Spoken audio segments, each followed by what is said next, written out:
Le grand enjeu, Sarah, aujourd'hui, serait le vivre ensemble. Et il faut penser à reconstruire le lien. D'ailleurs, des amis et collègues comme Felwine Sarr, comme Abdourahmane Seck, travaillent beaucoup sur la question du lien, comment repenser l'en commun. Et on voit que la question du vivre ensemble est au cœur, par exemple, de la philosophie politique.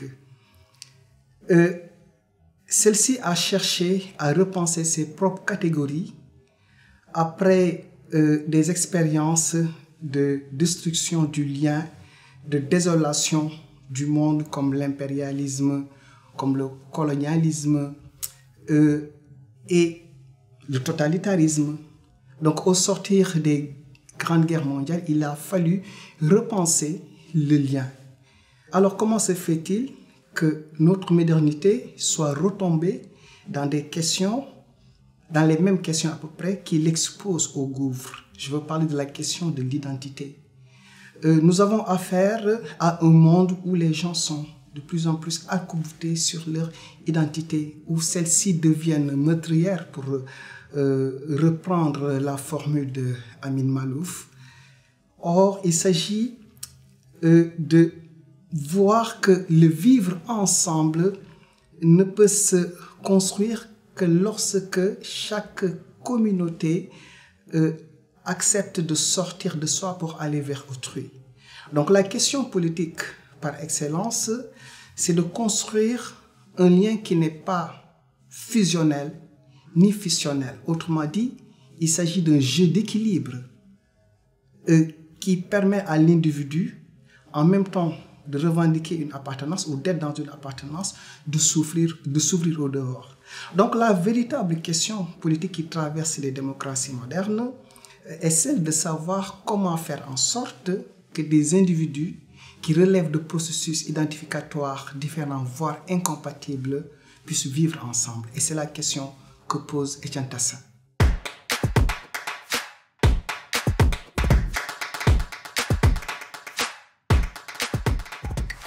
On n'arrive peut-être pas à vivre ensemble parce que le vivre ensemble suppose aussi le respect de l'autre.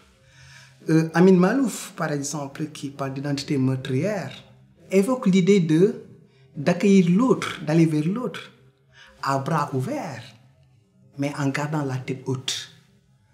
Alors si certains se sont arrogés le droit de désigner là où se trouvent les véritables trésors, en excluant les autres trajectoires, en exerçant une certaine violence, pour ne pas parler de mépris, parce que cette violence, elle est de l'ordre du symbolique,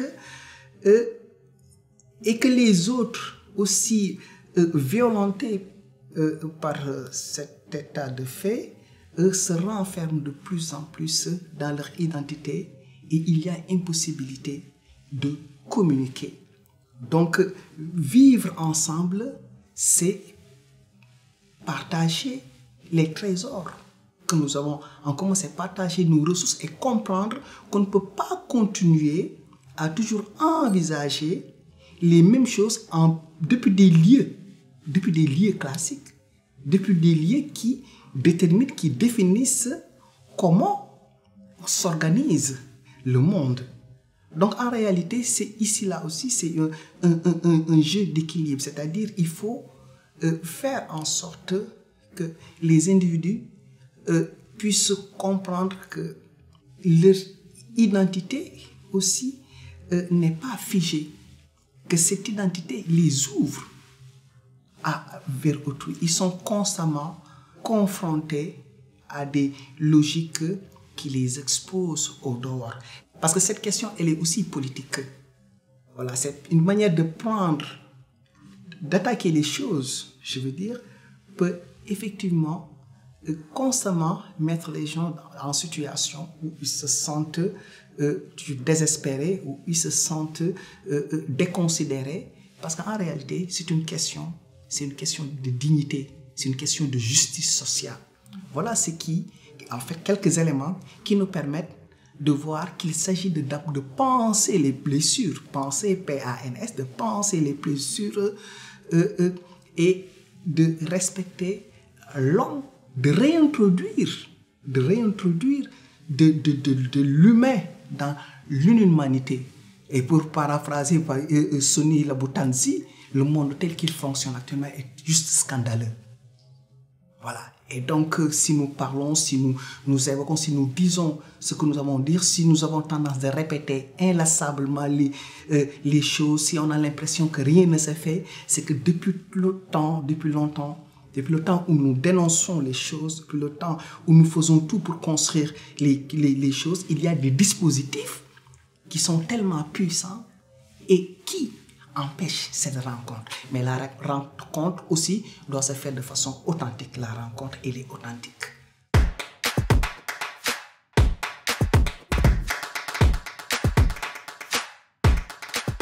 Ouvrir des brèches, d'abord, c'est accepter quelque part de se mettre en danger. Quand je dis se mettre en danger, parce que le fait de sortir de soi pour aller vers l'autre, de s'exposer dehors, est toujours une expérience qui peut être terrifiante, qui peut être désarçonnante. Mais pourtant, c'est cette tension qui nous permet de découvrir ce qui nous définit notre identité. L'identité n'est pas figée. L'identité est quelque chose en construction. De ce fait, pour percevoir cela, il faut en revenir à cette conception même de culture. Et que lorsqu'on parle de culture, que l'on ne privilégie pas seulement la dimension anthropologique, civilisationnelle, sociologique, que l'on ne pense pas à la culture comme une identité, comme une assignation qui est destinée à mettre les individus, à les mettre en place quelque part, mais que l'on pense à la culture comme une ouverture, comme une tension, comme quelque chose qui permet à l'individu de s'enrichir au fur et à mesure de ses rencontres, au fur et à mesure de ses pérégrinations. Et d'ailleurs, c'est pour ça que la définition que de la culture que le philosophe Fabien Ebousi-Boulaga donne de la culture est fondamentale.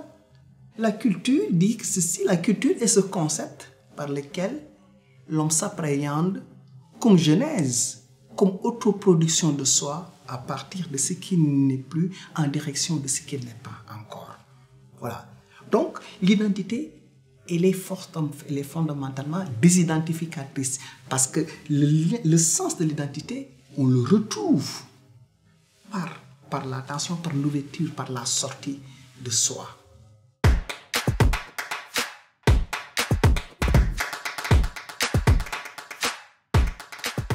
Un auteur sur lequel je travaille beaucoup, d'ailleurs je travaille sur des auteurs qui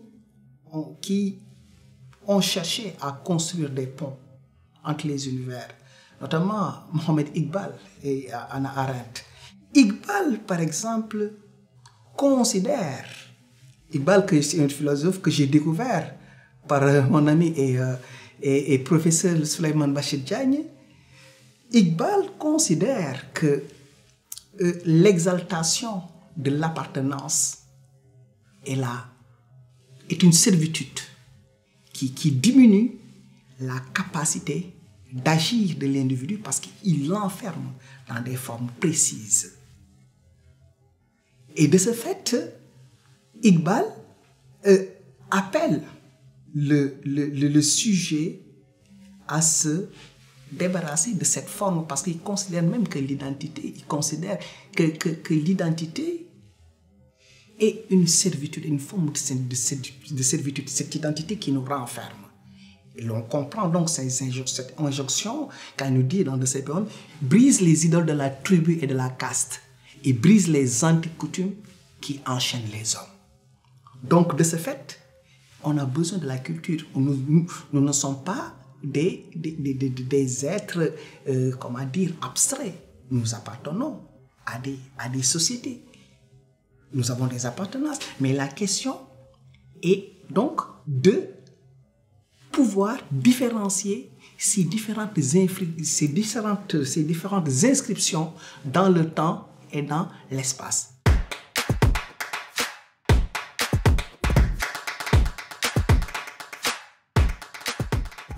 L'utopie fait aussi partie de ces concepts suspects de la modernité parce qu'au nom de l'utopie, des expériences de destruction aussi du lien ont émergé dans le monde. Mais pourtant, un auteur comme Miguel Abansour, qui est aussi un de mes maîtres, nous dit qu'au sein de la catastrophe surgit une sommation utopique.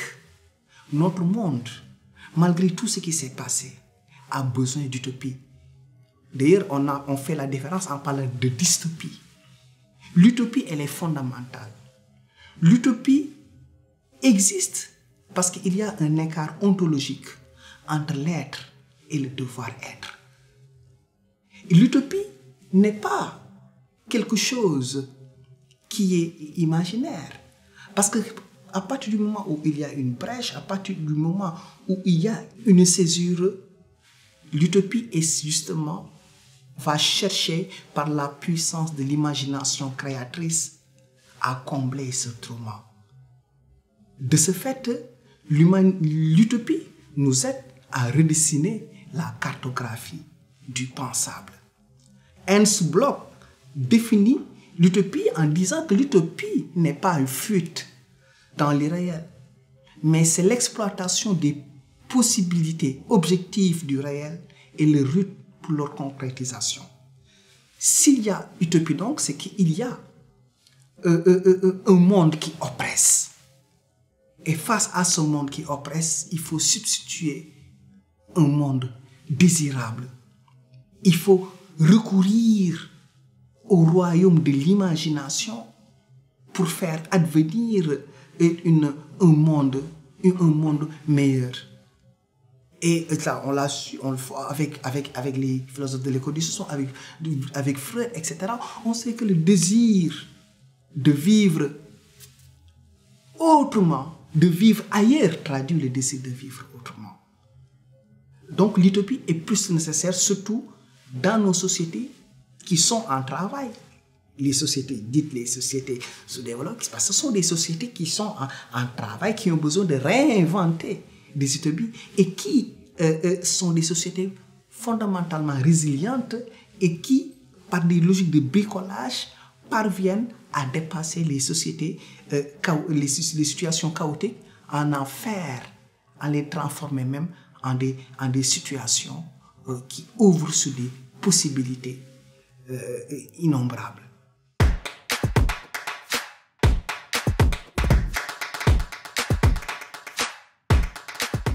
Les ressources endogènes ne sont pas exploitées. Quand je parle des ressources endogènes, c'est que on peut parler par exemple d'une ressource comme le conte. Le conte est une ressource endogène. Le conte représente ou renvoie à un esprit utopique. Le conte parvient, pour paraphraser le commentateur de Rousseau, André Lovejoy, par la vertu d'un langage qui s'est donné à l'absence toutes les caractéristiques de la présence. Le conte parvient à ouvrir sur des possibilités autres.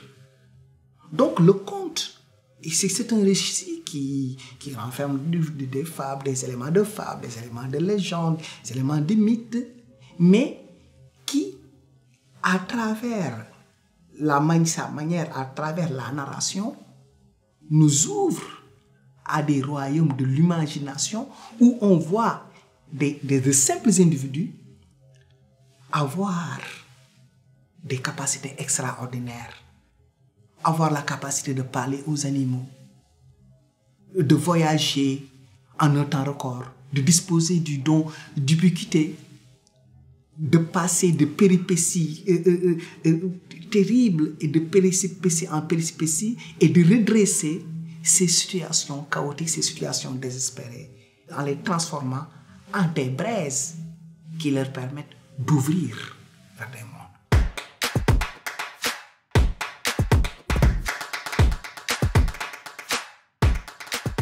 Il est question de voir que nous sommes entourés par des dispositifs qui reflètent la moelle substantifique qui définit nos sociétés modernes, à savoir la rationalité.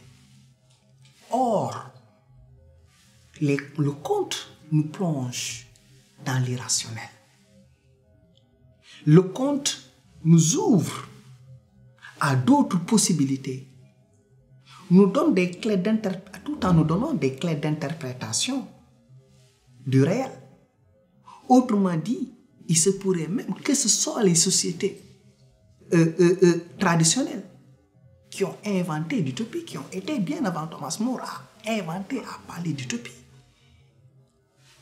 Écoutons la trame, voyons un peu la trame. Je ne sais pas comment ça se passe ailleurs, mais en tout cas chez nous, en Afrique, dans le conte, il y a ce qu'on appelle un protocole d'introduction qui est une forme de rituel. Je ne pourrais pas le traduire littéralement, il y a des spécialistes qui l'ont fait, mais dans ce protocole, ce qui est important, c'est qu'on demande avant de s'autoriser à dire quoi que ce soit, il y a un échange entre le conteur et l'auditoire. Et le conteur demande à l'auditoire de croire à tout ce qu'il va dire. Et que le récit qu'il donne, il le transmet, c'est un récit qui a été porté par des générations. Et d'avertir l'auditoire il va entrer dans une brèche spatio-temporelle. Il va entrer dans un univers qui va le déconnecter un moment de son temps présent. Et donc, pour accéder à la clé d'interprétation, il faudrait que l'individu apprenne à apprivoiser sa peur. Parce que, justement, le conte nous expose aussi à des mondes fantastiques, mais aussi des mondes qui peuvent être terrifiants. Et c'est pour cela aussi, à la fin du conte, chez nous, il y a ce qu'on peut appeler aussi une conclusion. Et la conclusion, littéralement, nous dit, et c'est là où le conte se jette dans la mer.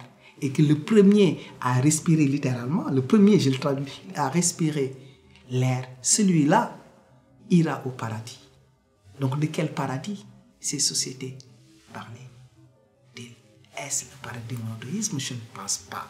Mais en tout cas, ici, il est question de voir que l'on court-circuite la rationalité et que la rationalité, vous entendez, qui a tendance à compartimenter les choses, à opposer les choses, ne nous permet pas de développer tous les rapports avec les choses qui nous entourent.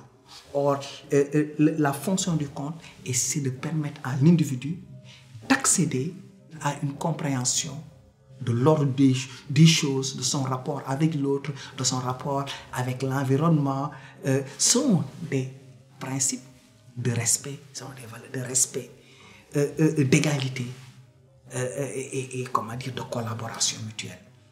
Et c'est ça qui fait qu'effectivement, il faut quand même relativiser cette rationalité qui est asséchante.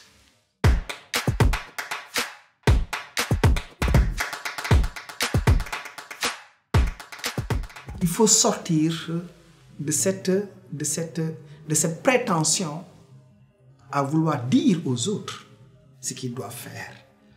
Parce que ce faisant, on le fait parce qu'on le fait en disant aux autres ce qu'ils doivent faire, ou que ce qu'ils apportent, les solutions qu'ils donnent sont des solutions qui sont inférieures par rapport à ce que l'autre porte. Donc ici aussi, il est question de dignité. Mais on ne peut garder les bras ouverts, accueillir l'autre que lorsque on nous permet d'avoir la tête haute. Or, nous sommes en face de rationalité, de cette rationalité tout à l'heure, non seulement qui nous achète, mais qui nous encercle et qui ne nous laisse pas d'autre choix que de nous inscrire dans ces logiques-là qui sont des logiques du Nord, qui sont pensées comme des logiques qui peuvent permettre à l'humanité de s'en sortir. Et parfois, ces logiques-là nous mènent vers l'impasse. Et heureusement que de plus en plus, des voies, que ce soit au Nord ou au Sud, commencent à se faire entendre.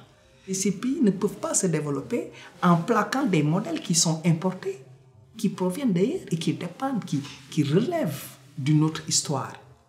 Or, dans ces sociétés-là, par exemple, l'élément culturel est fondamental. Autrement dit, le dialogue doit être authentique. Le dialogue doit partir lorsque l'autre, quand on parlait du rendez-vous du donner et du recevoir, c'est que chacun doit pouvoir apporter quelque chose. Ce n'est pas que les autres ne peuvent pas apporter ou ils ne font absolument rien, mais c'est que ils sont encerclés et il y a des dispositifs qui sont tellement puissants au point qu'on ne puisse pas voir les tensions créatrices qui sont en train de se faire et qui peuvent leur permettre d'emprunter des voies différentes de l'Occident. Ce n'est pas parce que nous empruntons des voies qui sont différentes que nous ne pouvons pas dialoguer.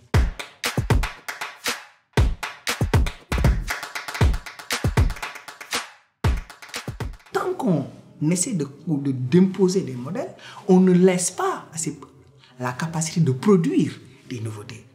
Or, ces sociétés même, dans leur manière de faire, ont eu à développer des dispositifs pour gérer, par exemple, le conflit.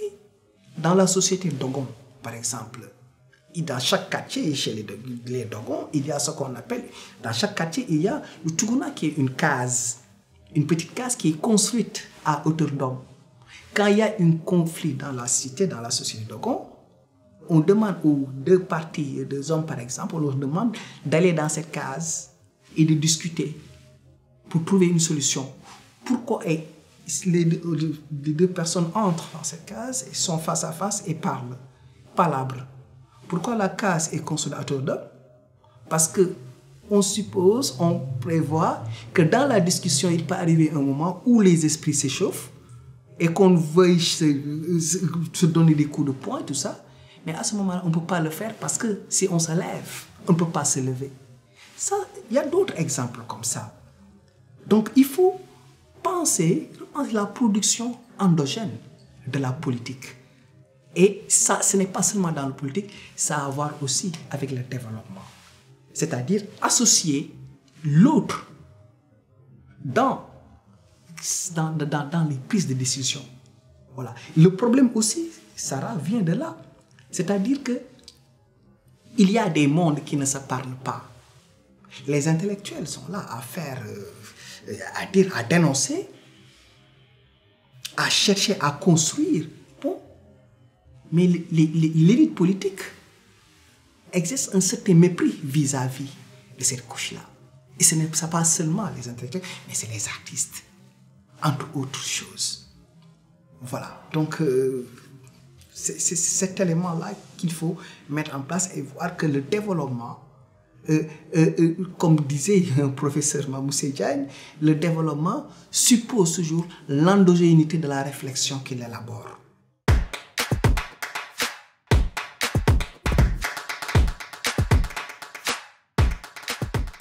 La philosophie nous affranchit des vérités qui sont toutes faites, nous affranchit des certitudes, car il se peut bien que nos certitudes, nos plus profondes certitudes, des vérités auxquelles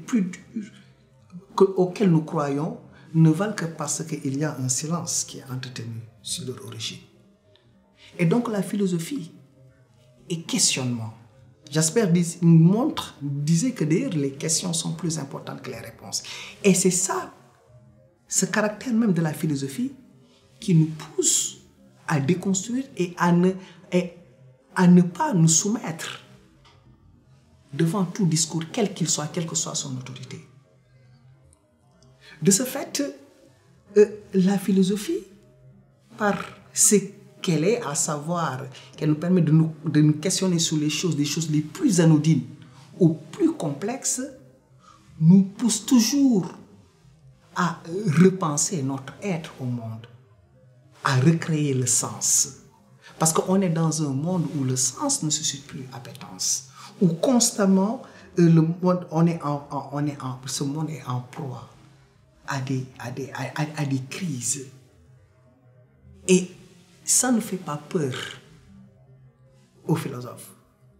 Il s'agit donc de faire de la philosophie et de ne pas penser que la philosophie relève seulement de la théorie, comme certains qui comprennent cette forme.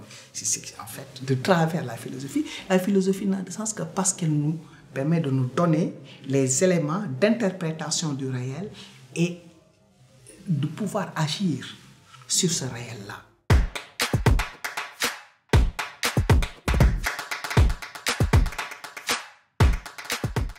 Je parlerai de mon maître et de mon ami Souleymane Bachir Diagne.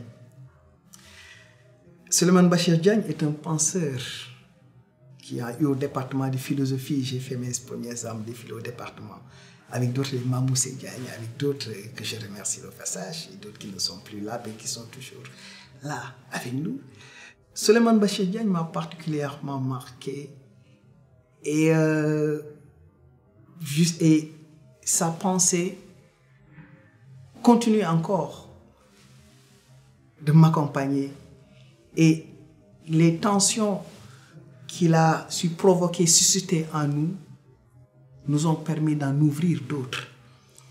Et il suffit de lire par exemple un de ses ouvrages fondamentaux sur lesquels aussi j'ai travaillé, Islam et société ouverte, de la fidélité et le mouvement dans la pensée de Mohamed Iqbal, pour voir comment ce penseur a toujours cherché à concilier les héritages, à faire dialoguer différentes cultures, différents univers culturels, à faire rencontrer Bergson, Nietzsche, qui est d'ailleurs mon philosophe, parler de Nietzsche,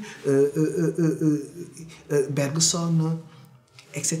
Donc, c'est ça le travail que nous devons faire. Montrer le nec plus ultra présent dans les cultures et faire en sorte que ces ressources puissent dialoguer, mais sur un même pied d'égalité. Donc, on peut dire que nous avons beaucoup plus de choses que nous partageons ensemble et que nous devons toujours travailler à laisser grandes les portes de l'avenir.